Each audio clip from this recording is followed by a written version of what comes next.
The U.S. Senate voted Tuesday to proceed with the impeachment trial of former President Donald Trump on a charge that he incited insurrection at the U.S. Capitol building last month. The now former president gave a speech January 6th, urging hundreds of his supporters to confront lawmakers as they met to certify that Democrat Joe Biden had defeated him in last November's election. Hundreds of his supporters then marched to the Capitol building and broke in, overpowering Capitol Police and committing vandalism inside the building as members of Congress were rushed to safety. Senators voted 56 to 44 Tuesday to start the hearing the evidence in the case at midday Wednesday. The vote came after 4 hours of impassioned arguments about the constitutionality of holding the trial with Mr. Trump no longer in office. Democratic lawmakers from the House of Representatives prosecuting the case against Trump said the former U.S. leader must be held to account for his actions in his final weeks in office. Trump's two lawyers contended that the U.S. Constitution only provides for impeachment as a means to remove a sitting president from office.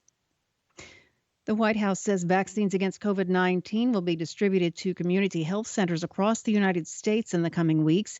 Washington has identified 250 community health centers that reach underserved populations to distribute the vaccines directly from the federal government. Until now, vaccines had been given to state governments first.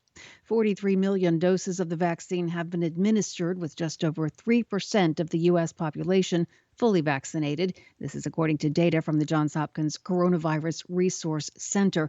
The number of available doses is expected to increase as a third vaccine developed by Johnson & Johnson is expected to be approved for emergency use this month. The United States on Tuesday condemned violence against protesters in Myanmar just over a week after a military coup took over the democratically elected government.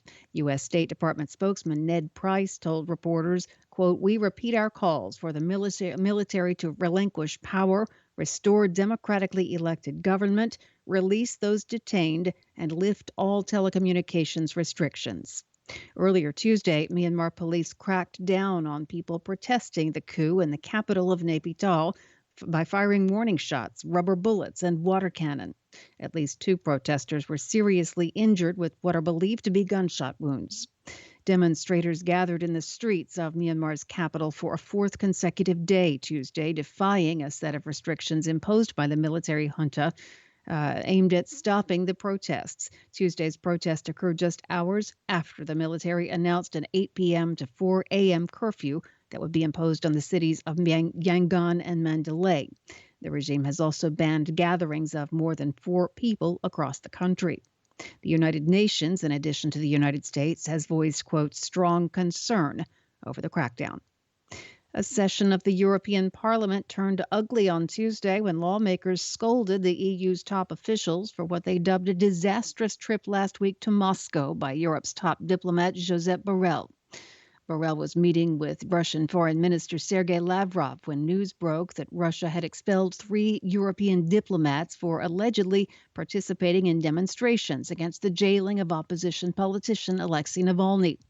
Several national governments had urged Borrell to call off his trip to the Russian capital, arguing it was ill-timed in the wake of Navalny's jailing and amid the Kremlin's paramilitary-style crackdown on street protests. Now, critics are calling on him to resign. Borrell has said instead he will propose to EU foreign ministers next week a list of Russian names to be sanctioned over the jailing of Navalny. He also said the Russian government seeks to divide the members of the EU. The president of the European Commission, Ursula von der Leyen, has defended Borrell and says he has her full backing.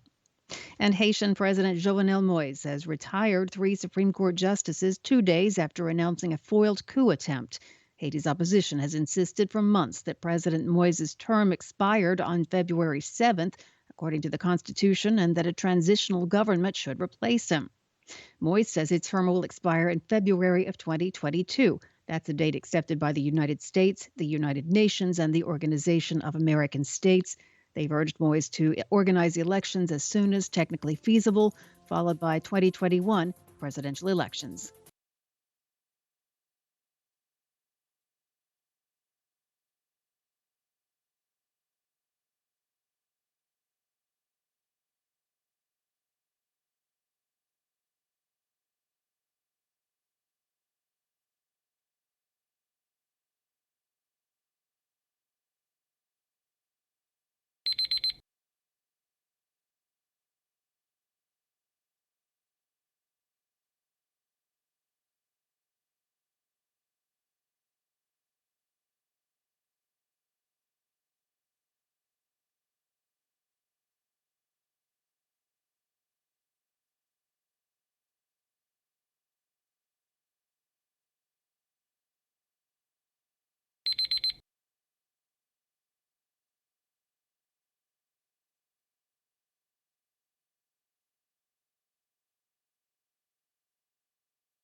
Hi, thank you for watching. I hope the videos are useful for you. Please subscribe to my channel using the button below.